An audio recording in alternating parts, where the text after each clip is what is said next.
Siddha Marga in South India. In that, the objective is to immortalize the body. They say, we will do such sadhana that the body will become immortalized and the body will be in eternity. And then the yogi, the siddha will just like disappear in thin air. And whenever he or she wishes, they will create a body and do some work and then go back into thin air. So they never die and they're always there. And they're always there to help the other aspirants and bless them and guide them and inspire them. So their whole idea is to make this body immortal. And well, they have some very beautiful, believable stories about Babaji and Mahavatar, and they are still there, and if you call and invoke them, they come, and the Siddhas are there, and Siddhas just live in the Siddha Lok, and whenever they wish, they can always come to the earth and help the humans. You know, there is a huge following of this idea. But from the Vedantic darshan, we say that is not correct. Body is made of 5 elements. The body will go back to the 5 elements today or tomorrow. And you are the immortal being and nothing is going to change that. Your reality is going to be the same. So you don't have to worry to do something to gain immortality. Your true being is immortal. And a Vedantist Jnani has no stubborn idea to immortalize the physical body. No need. Absolutely no need at all. But the path of yoga has some different objectives. So in this one particular yogic path, they say the idea for a yogi is to immortalize the body. Of course, they can understand death and birth, and like in the Patanjali Yoga Sutra, in Vibhuti Pad, there are these accomplishments, the siddhis of the yogi, where he can become as small as an atom or as big as Himalaya, or can change the physical form from like this to that or this to that. And you know, in my childhood, I'll just share some. In my childhood, I heard about the place in Gujarat called Junagadh. Now, Junagadh is on the mountain top. They say the Dattatreya Maharaj. That's the place where, that's his abode, they say. And I had read one book. I must be 12 or 13 or 14, something like that. And in that they say that when you go on to the mountain, if you're climbing up the mountain, a yogi can appear to you in form of a lion and scare you off so that you don't reach the top. Or a yogi can appear in the form of a snake. And I really believed that. And I had a, kind of the childhood fear. Going to Junagadh. If you go there, this happens. And this is only very fortunate and only the lucky ones will reach the top of the mountain and might have darshan of great siddhas and yogis over there.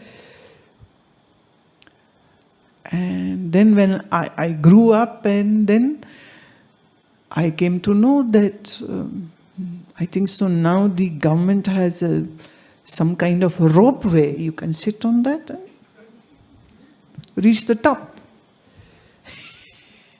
So your chances of encountering a lion, a snake, actually who is a yogi, are now gone. And now this is a ropeway.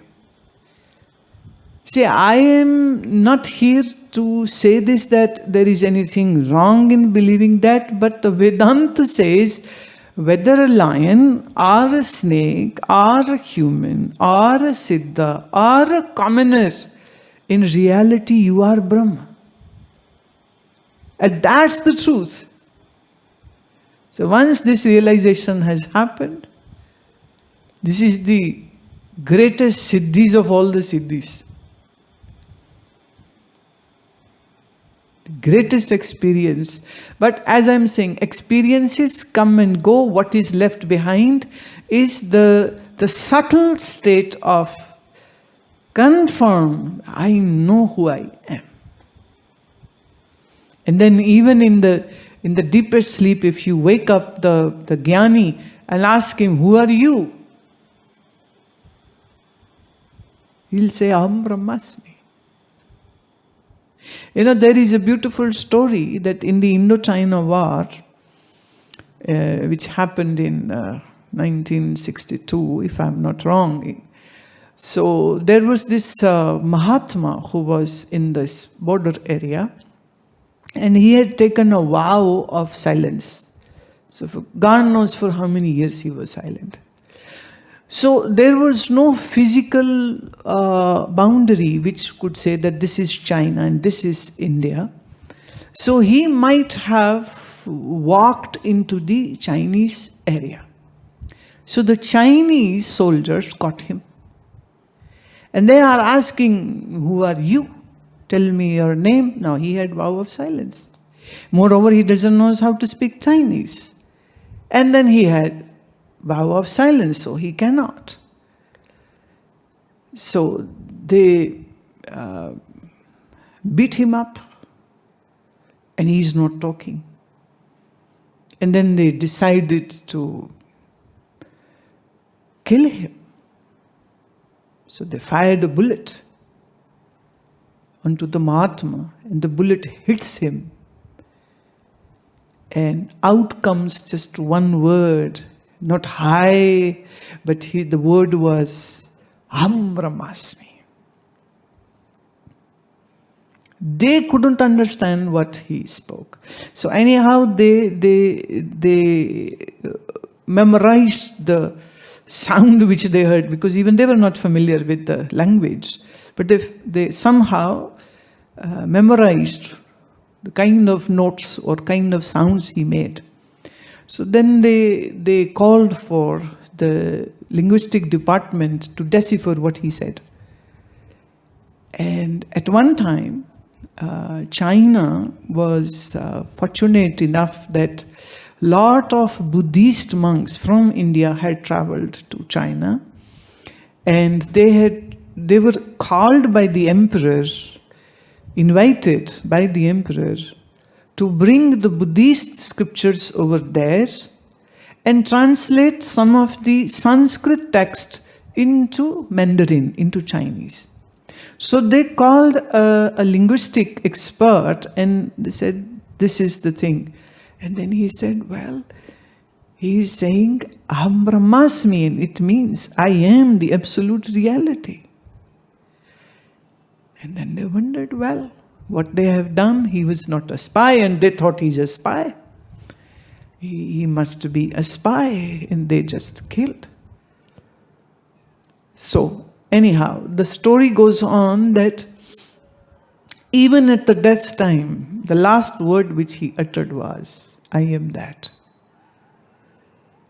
So this is the confirmation, or this is the depth of a self-realized person, that in sleep, in death, or even in the time of the murder, he's being killed, he's being murdered, he's rejoicing in his being, in his own existence. So when there is diffusion of all the boundaries gone, there is no me, there is no you, there is no shishya, disciple, there is no guru, the master, and that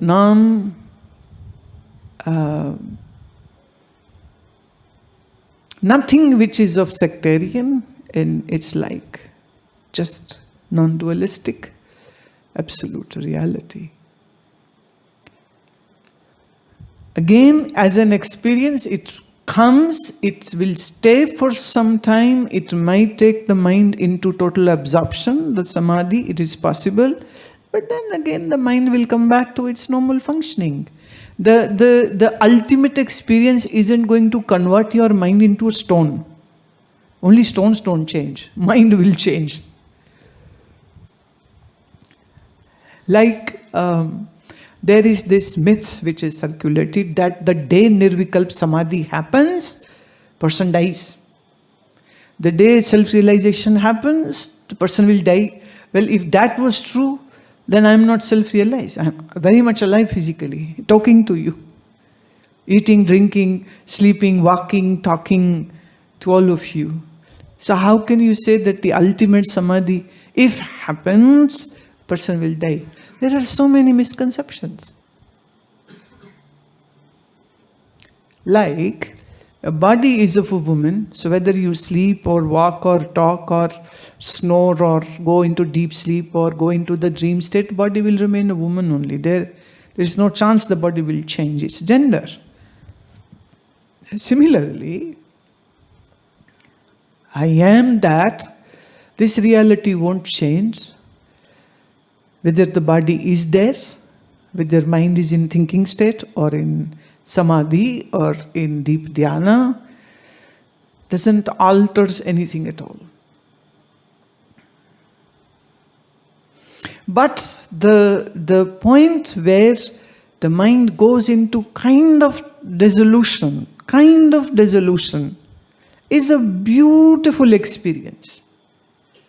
Well, whenever that happens, enjoy. But it won't stay. Of course, it won't stay.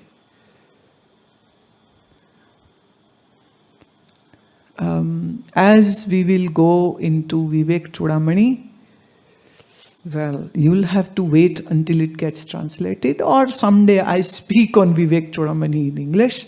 But in Vivek Chudamani, there is a chapter which is going to come where it talks about that how does awakened one behave or live after knowing the reality of self as Brahma. How does a Jnani behave? What does the Jnani do? What are the do's or the don'ts? You know? It's a beautiful chapter. And a much detail actually is there in Ashtavakra Gita. That which I am going to do someday. But the point is, Ashtavakra Gita is such a scripture which is, I don't think so, can be very well cherished or enjoyed by people who have not experienced what self-realization is. And the last question, it is said that the gopis were sages who came down to experience the Leela of Sri Krishna. What happened to them? Did they go back to being sages? Well, that's the moment you say, they came down. I lose my whole interest from there. Because in Bhakti Marg, the guard is up, and from up, everybody comes down. So even Krishna came down from his Golok, and gopis also came from there, from the Golok, and actually from Brahmlok. Brahmlok, where all the Siddhas live. And then they said, oh, we haven't experienced the path of devotion. So they asked for the birth at the time when Sri Krishna comes in a human form. So that's why these sages came in form of gopis to experience the love, the bhakti, the prem of Sri Krishna.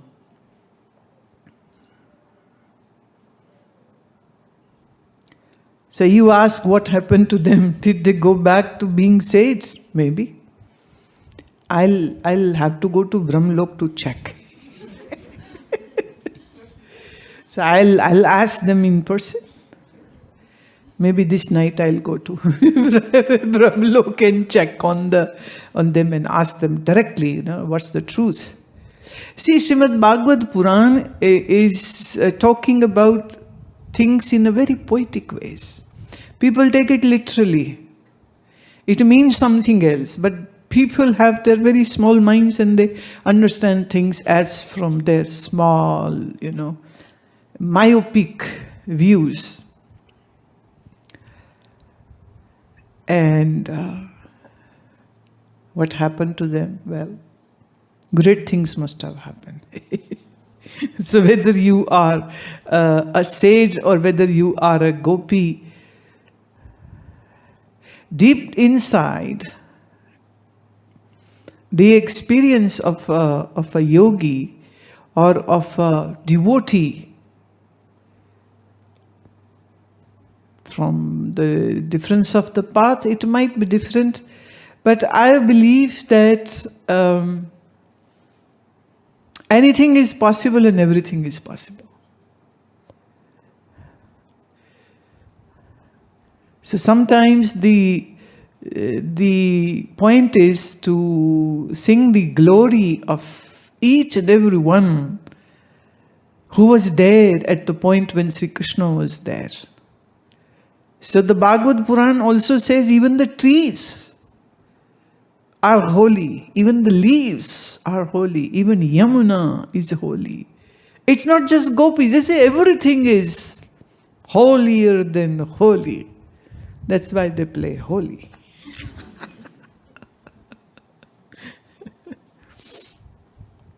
The Bhagavad Puran is meant to be understood from heart because it is poem. It's not like a scientific document. It's a poetry, it's a poem. So it needs a different aptitude to actually relish and enjoy it.